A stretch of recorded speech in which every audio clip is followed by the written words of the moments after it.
What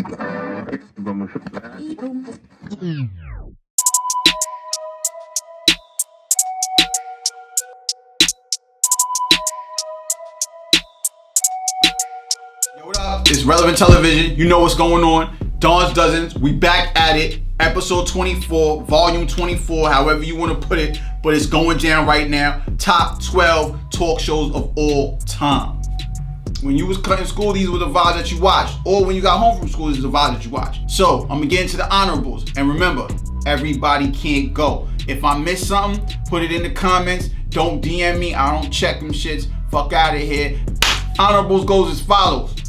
David Letterman, Jay Leno, Jimmy Kimmel. Yo, Jimmy Fallon, we not really fucking with you because of the TikTok shit, but you on the honorables and that's why you here. Keenan Ivory Wayans, remember son had this shit, you know what I mean? He was like the fake Arsenio for a quick second and he got kicked out. Queen Latifah had one, Tyra's on the list. Rolanda, remember Rolanda? She was like the black Sally Jesse. Sally Jesse's on the list, honorables, you know what the vibe is. Ellen, you know Ellen was she's like the GOAT right now, you know what I mean? Last but not least, shout out to BET for trying to kick it off with the little town hall thing called Teen Summit. Everybody can't go. Now let's get into this top 12, all right? Let's get it done. Top 12 motherfucking talk shows of all times, all right? Remember, like, share, subscribe. It's Relevant Television. And before I get into these top 12, happy birthday to Relevant Television's own Toya Chung. You know what it is. Thank you so much for everything you do for us. Happy birthday, baby. I'm proud of you. Let's go. Let's get into this top 12, y'all. Number 12, Phil Donahue. Now, fun fact, my father's name is Donahue.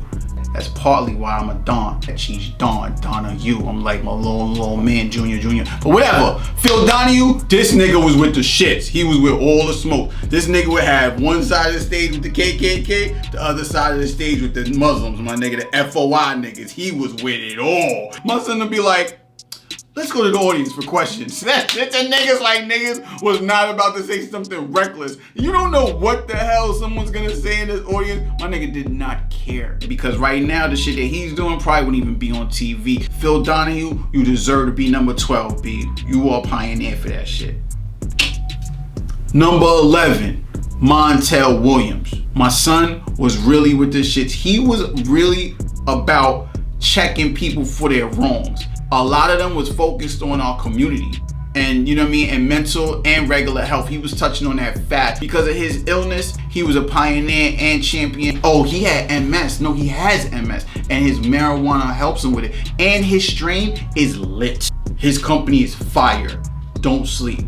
Yo, and remember when he used to have the psychic Sylvia on there? I don't know if that was really real, but that shit used to scare mad people. Niggas was like, yo, how'd you know that? And she was like live on TV. Remember when they used to do this shit with the audience members and the niggas would be tripping? Niggas would be crying. Yo, shout out to Montel Williams, B. Yo, what time did that nigga come on? Number 10, top 10, Geraldo Rivera. To this day, this nigga still working, B. This nigga always was in some wild shit. This nigga was getting his nose broke on TV. He was getting beat up by people. He was out there. He was like the original Cheaters. Remember that you know that show Cheaters? He was the original Cheaters. He would be blowing everything up. You know what I'm saying? This nigga was wild. Number 9, Jenny Jones. Sis was the queen of the makeovers. I don't know why, but I love that shit. It was like they would get these mad duds out of nowhere and be like, yo, I'm about to make her into a superstar. Or they get these geeks and then out of nowhere, this nigga was just like a jet set centerfold model and all that. And remember when she used to have on, you ain't want me in high school, look at me now. You used to get the Urkel niggas on there. They showed a picture of this nigga with the wild, ugly face and all the glasses and geeked up in the fucked up clothes. And then this nigga come back out. And this nigga's like mad diesel and shit, like, argh. Oh my God, I didn't know that was you. You look so good. Yeah, you saw me in the green room. You didn't even know it was me. You sat right next to me, tried to flirt with me, and you dubbed me in high school. Man, we used to be sitting there like, yo, I can't wait to see what she look like. Now I know she gonna look crazy when she walk out, nigga, watch. And boom, every single time she did, B. Number 8, Ricki Lake. We didn't do that on purpose, by the way. Queen was definitely an innovator with the soundproof booth. You be out there talking wild shit about how you had a crush on so-and-so and blah, blah, blah, and they can't even hear. They think they just coming out to just do some random shit, and then all of a sudden it's like, so what are you gonna tell him when he comes out? I don't know. well, he's right here and he doesn't know what's going on, so here's your chance. Yo, that shit used to be like, wow, funny. And then Ricky be like, do you know why you're here? He'd be like, no, I didn't hear anything. Good show. Number 7, the GOAT of all GOATs. If you ain't cut school and watched this, you was a loser. Jerry Springer.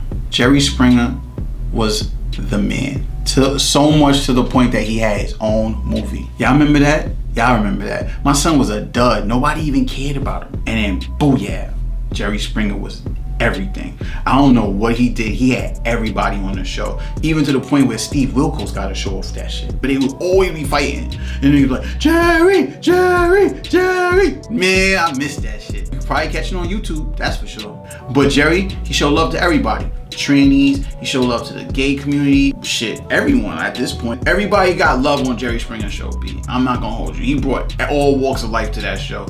And that's where I finally realized that trailer parks was really just white projects. Number 6, this man is near and dear to my heart because we share the same last name. Who? Dog Pound, Arsenio Hall. This nigga was the GOAT. We had David Letterman, they was corny. Jay Leno, he was corny. We was watching Arsenio because he was us, and he had everybody on his show, from Farrakhan, Tyson, Pac, Biggie, Jodeci. Everybody was on Arsenio Hall. You understand what I'm trying to tell you, B? And if you was lit, you was performing there. Tribe Called Quest, Big Queens, Tings, you know the vibes. We was on Arsenio, bro. LL Cool J on Arsenio, bro. Martin, Eddie. You know what I'm saying? On our Prince. Everybody did Madonna. Everybody did Arsenio, bro. Don't even forget, my son used to date Paula Abdul too. Don't sleep. She was on the show too, and that was his ex. My son had all the ill Pele leathers, cool flat top with the part and all that shit. Nigga used to do the ill intros when he would intro somebody for the musical guest. That's all we really watched the show for, because I would damn near fall asleep. But if somebody ill was coming on, I had to, or I videotaped that shit.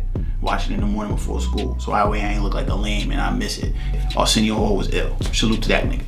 Top 5 dead or alive, y'all. Number 5, Richard Bey. The formula, the blueprint. He was the GOAT. His show on Channel 9 was like basically Jerry Springer meets Maury Povich meets Nickelodeon. Like, I don't even know how to explain that nigga shit, bro. It was like, his show was like Wipeout on with like a talk show, like spin to it. I don't understand this show. Nigga, remember when they used to put all the wild shit in the blender and make people drink this shit for like $50? $50. Niggas was losing it, drinking sardines, bananas, you know what I mean? Like Jello, all sorts of wild, nasty shit, mayonnaise and all that in an egg for $50. Nigga was the GOAT, my nigga. I love that show. Anytime I cut school, I was watching Richard Bey. But yo, Richard Bey, GOAT. Number 4, Howard Stern, the original podcaster, the first shock jock. And my son was from the hood. He's from Roosevelt. Those who know Long Island and know Roosevelt know the vibes. Yo, Howard Stern is a Roosevelt veteran. Now, listen, me personally, I would like to say he gave the formula to all the podcasters that's out right now. Let's be clear. And to be honest with you, all you punk ass millennials that's out there trying to cancel, or Gen Zers that be trying to cancel everybody like Eminem and they lyrics and this and the third, well, you need to cancel this nigga too, because he's the one. That's the first time I saw it, you know what I mean? Like, anyone on their own show had topless women, he would be talking the wildest, craziest, most misogynistic, reckless shit you could ever talk about. And we loved it.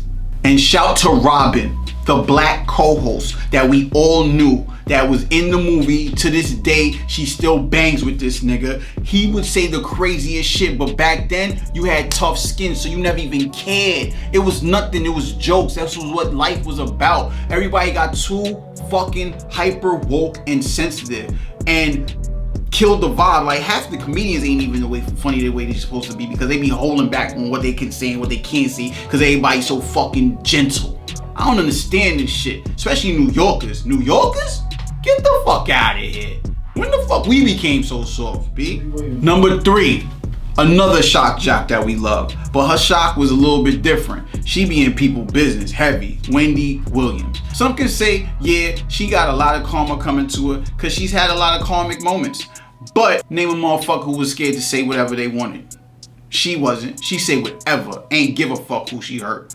Even if it was a friend, co-host, or whatever, or co-worker for that matter. Remember when she was at war with Angie Martinez? Boom. Remember when Total came up there trying to jump her?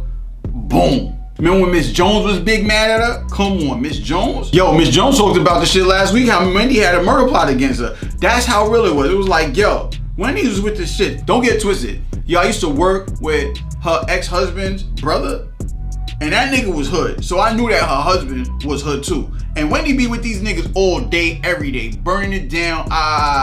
Y'all was too young to go to Cheetahs, but I remember she was in Cheetahs, she was in the VIP doing her thing like a fucking goon, my nigga. You know what I mean? Don't get it fucked up. That's why she says whatever she wants, because she can do that shit. You know what I mean? Shout out to Wendy Williams, man, a true pioneer, man, dead ass. A lot of these women out here have fucking little Wendy Williams children. Don't get it fucked up. Number 2, Maury. You are not the father. My nigga Maury, also known as Maury Povich. My son reinvented himself. My son said, yo, I'ma cater to the urban demographic and I'ma get this bag. And he did so, because we are still stuck on this nigga, bro. He was big trash when he was Maury Povich on that whatever, I don't even know that fucking show. When he was on that other show, that shit was whack. Nobody cared about that shit. That shit was like a weird X-Files meets like Dateline or some shit like that. Shit was weird. I don't know what the fuck that shit was. But nobody cared about him then. You know what I'm saying? Now, Maury's the GOAT, my nigga. Think about all the homes he done fucking started. He found mad bitches baby daddies out here. Think about that. This nigga is really contributing to the community and the culture. And he's showing also on the flip side, a lot of snake chicks out here who trying to trap niggas, because when you not the father, my niggas be big hype, nigga. Niggas be doing backflips, cartwheels, busting them down to the point where they'll even lose their manhood and twerk on stage because they so hyped, nigga. I am not the father. Fuck this bitch. I'm out. You big mad. You mad? You mad. Yeah, I love that shit. That shit be having me crying. Anytime I'm bored, ain't nothing on TV, just put Maury on. Shit is fire. Never loses. And number 1, Oprah Winfrey.